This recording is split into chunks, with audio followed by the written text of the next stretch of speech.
Hello, how's it going, everybody? Back here for another video for what my channel's based on, which is recovery from everything. I know I've been hitting you guys with the news updates. I'm just staying true to what I said I was going to do in the video, the first video I made, which is that I would update on world events. I specifically mentioned Ukraine before it even started, and I'm just staying true to what I said I was going to do. So I hope you guys are not enjoying, because it's not enjoyable to watch, but I hope you guys are staying updated. I can't really say anything positive about it.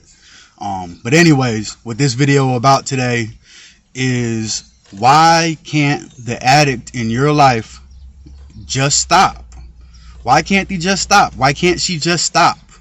Why can't she just say enough is enough and I'm done? Why can't he say that? Okay, now I'm gonna say the addict for the purpose of this video being made for family members of the addict. I am an addict in recovery, so it's almost like I'll be talking in third person. But first and foremost, I want to say that I'm sorry to all the family members and loved ones of the addict that you are going through this.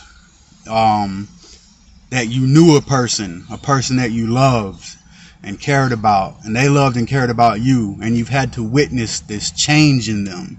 You've had to witness them become a person that you don't even know anymore. And you have so much hope and dreams that they'll turn back into the person that you knew, to the person that you love and care about. And of course, you still love them and care about them, but it's very disheartening. Especially the addict that has moments of sobriety. They might get a couple months together and then they do it again, and you just can't figure out why are they doing this? Why can't they just stop? So that's what I want to address today. Like I said, first and foremost, my condolences go out to you guys, to anybody that's ever lost somebody to an overdose. This is all I have left of my wife. This was her favorite ring that she used to wear, and this is I don't know if I'm pronouncing it right, a lapis lazuli crystal. Throughout history, some people thought that it could help have contact with spirits in the afterlife. It was used all throughout Solomon's temple, Solomon from the Bible. It's a beautiful crystal. But this is all I have left of my wife. She died of an overdose 3 years ago. So I know the pain. I experienced it personally, but I've also been an addict. I am an addict. If I put it in my body, I'm done. I'm back out there. I've been doing good for 3 years, and I intend to stay that way. At this point, I'm going to issue a trigger warning. I'm going to kind of take the gloves off, so to speak. I'm going to access parts of my memory bank that may cause me to possibly say a curse word. I don't want to curse on my channel. I'm going to try not to, but this is a deep and triggering conversation for me, but it needs to be had. Okay. But I'm going to do my best to keep it professional. So first and foremost, why can't the addict stop? Well, okay, is it a choice? Is it not a choice? It was a choice once in the beginning.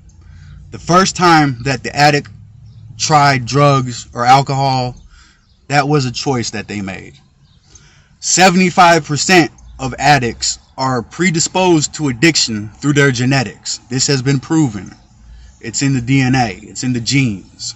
Okay, so that one choice that they made, for 75% of them, it activated the addiction. Okay, they say, and I'm not completely accurate on this, but they say around about, actually, 80% of addicts have been sexually molested as children or at some point in their life. Okay, so a lot of this is self-medicating for trauma, for the mental health that was derived from the trauma. That was my personal case. I was self-medicating. Before I ever took my first drink, I was insane, you could call it, riddled with anxiety, riddled with fear and paranoia. I had nervous tics and twitches. I would always keep my hand on my chest and go like this everywhere I went because I was so nervous, and I've got friends that can verify this. They remember me doing that. I took my first drink. I had 2.5 beers, and everything stopped. No nervous tick, no anxiety, no fear, no paranoia. I could talk normal with the group of friends that I had. I kissed a girl that night. I was so afraid to approach girls. I had this drink at 12 years old. And they say that's a common number. About 13 years old is what I've seen in 12-step meetings that most people started their drug career at. Okay, so a lot of people are self-medicating their mental health. I just picked up some of my mental health meds.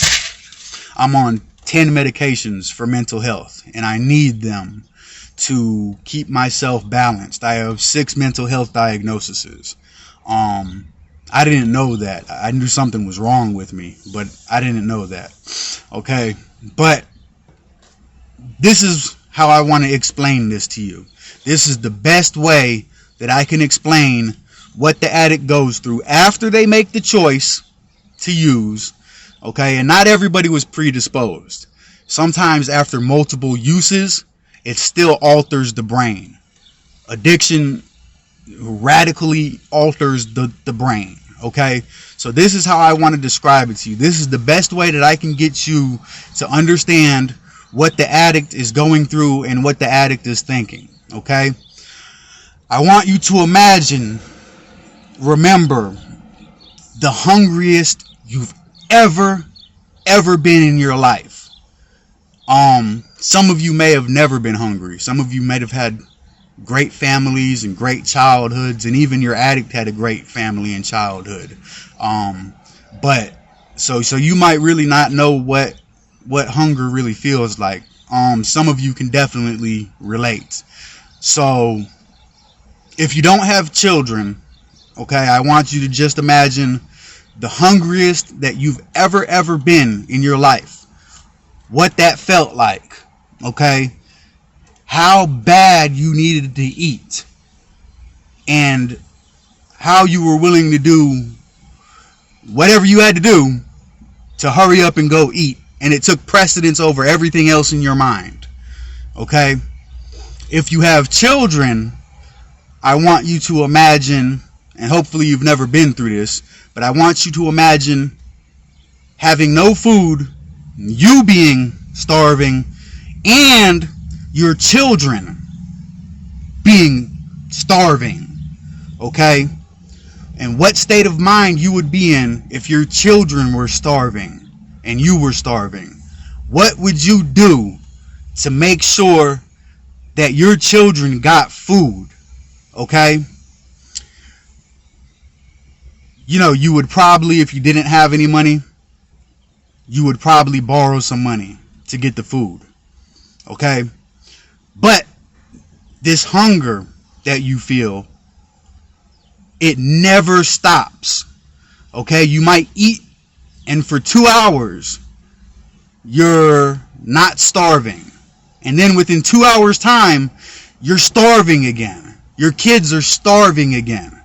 And you don't have any access to any money. You've already, you don't have a job. This is just pretend, imaginary. You lost your job.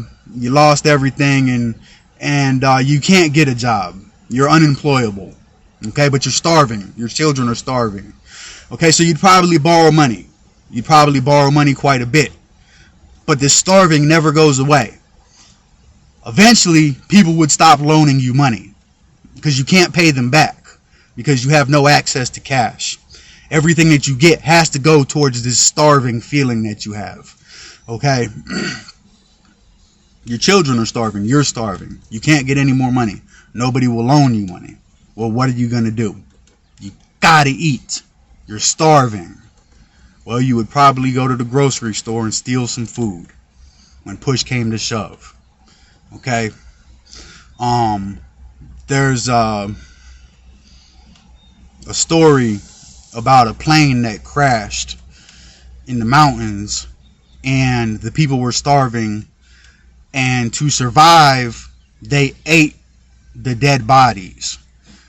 Okay, that's what starving does. That's what it will drive you to. That's the importance in your mind. Okay?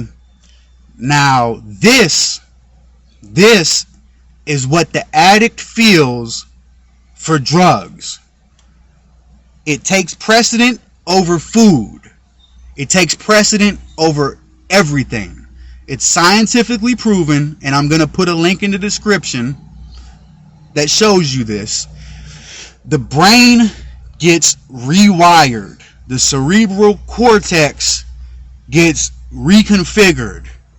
And fight or flight gets redesigned to its fight or flight to get your drug. Just like it would be if you were starving. Okay? So no matter what, your brain is telling you that you have to get this drug by any means possible. You are starving to death and you're gonna die if you don't get this drug. Okay, that is what the addict is thinking, and that is what the addict is going through. The addict can't just stop because his brain, her brain is telling them they are gonna die right now if they don't hurry up and go get these drugs. Okay, that is the mindset of the addict. That is the mindset of the person that you love that's not the same anymore. That's why they steal from you.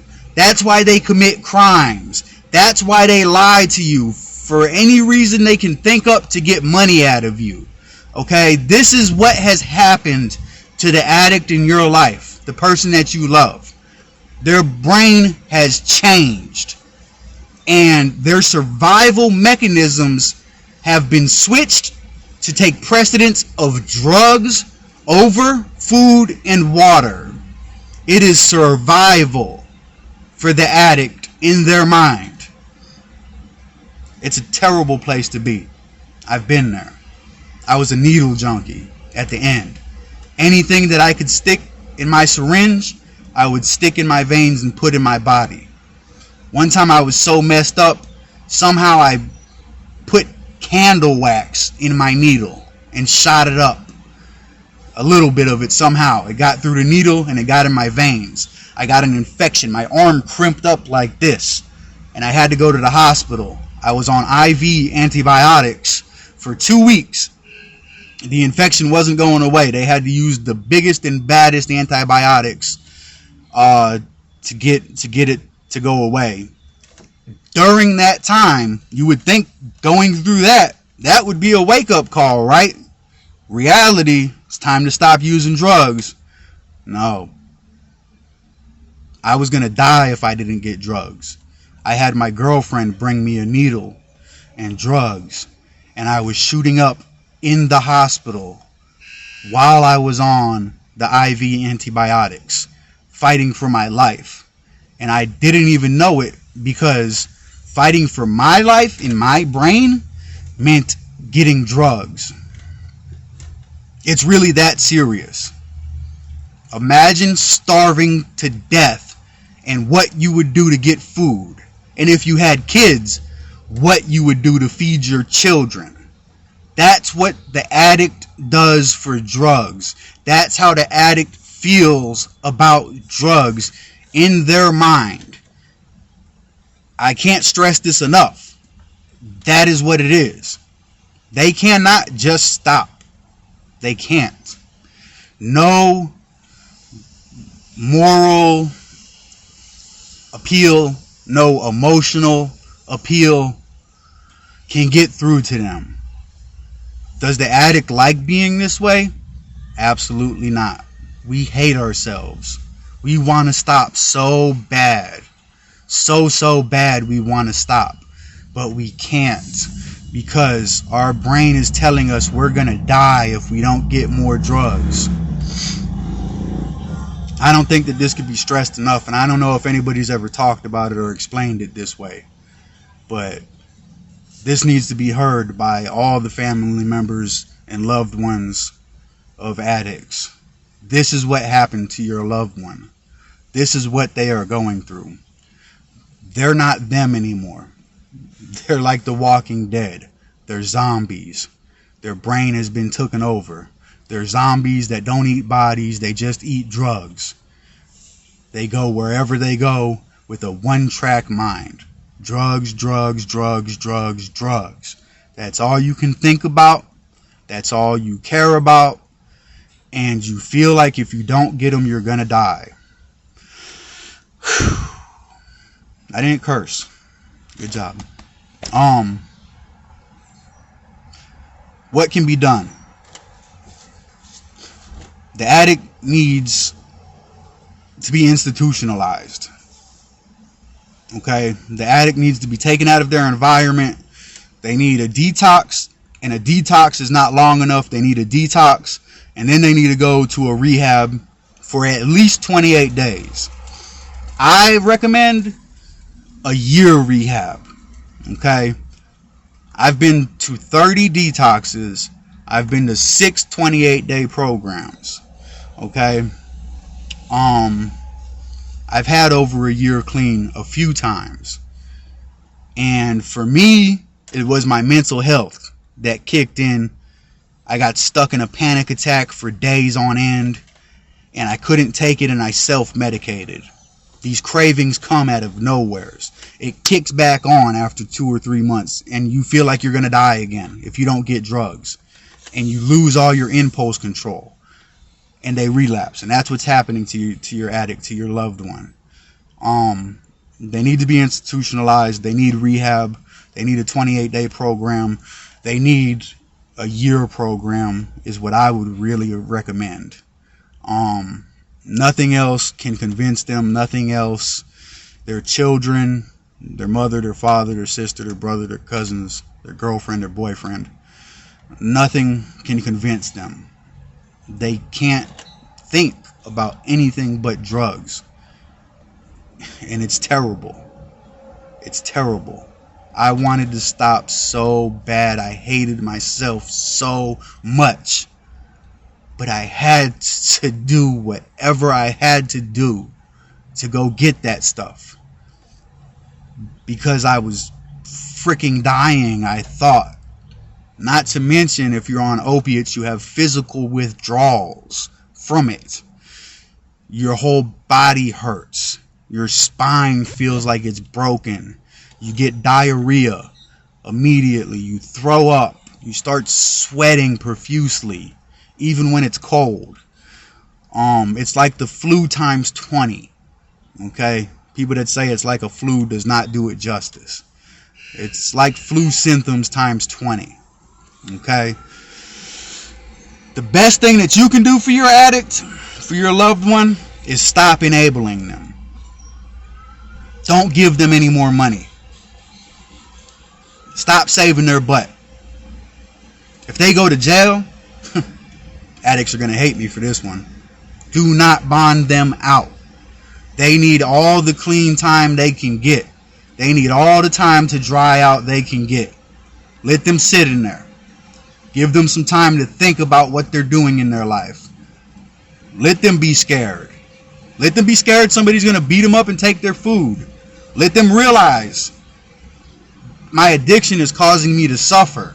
Let them have some clarity of mind in there. Don't bond them out. The only thing that you should do for your addict, for your loved one, is take them to detox, take them to rehab, take them to a AA or an NA or a smart recovery meeting, and that's it.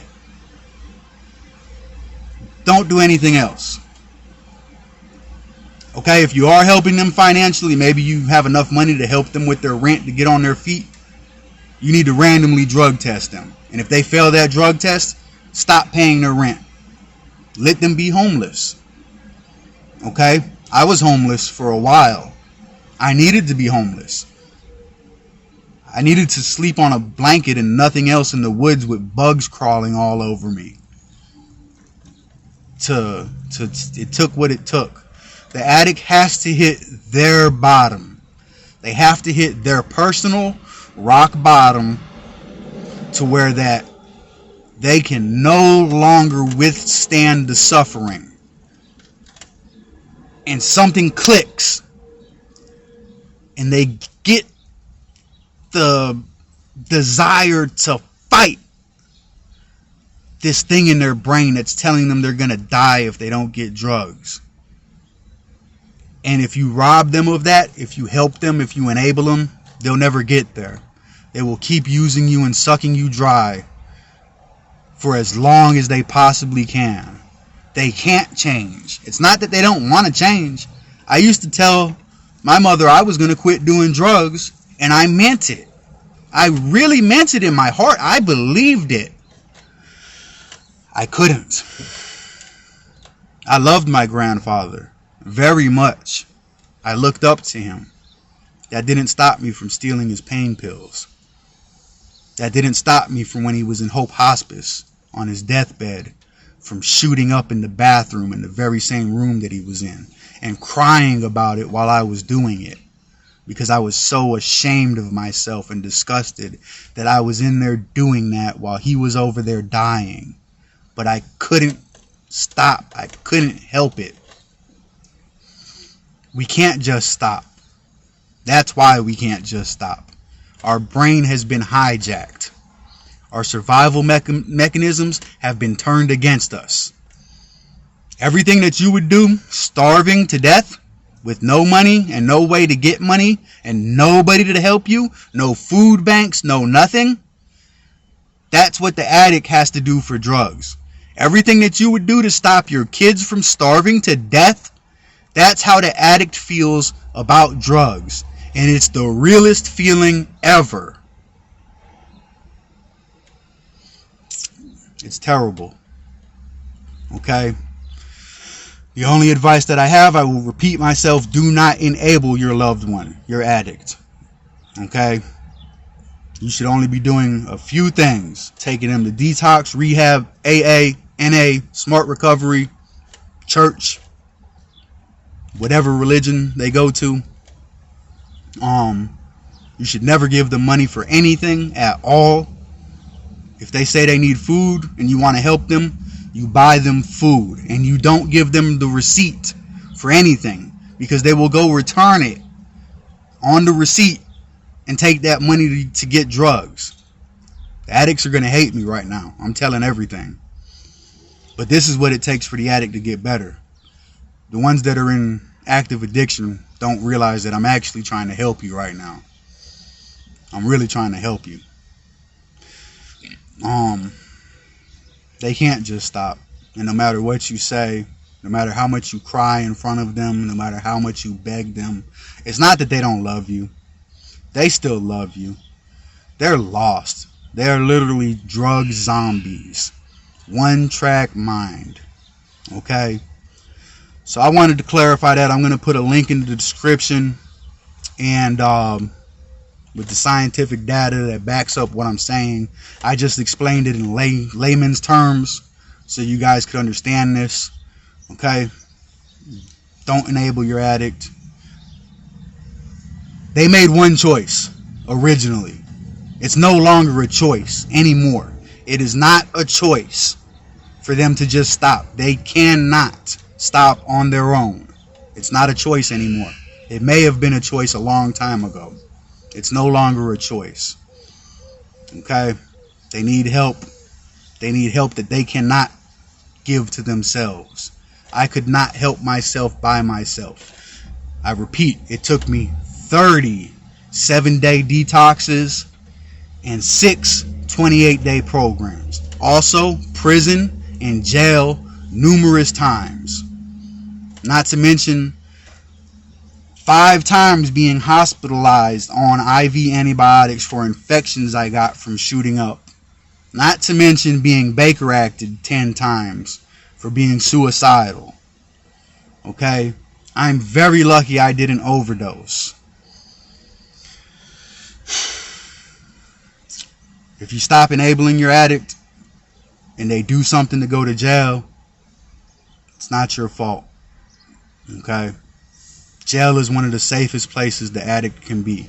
No matter how much they call you and say they're terrified and all the manipulation tactics that they use on you, at least you know they're not going to overdose. If the addict does overdose, it's not your fault. There was nothing you could do to stop them. There's nothing you could have done different except for what I'm telling you right now. Stop enabling them.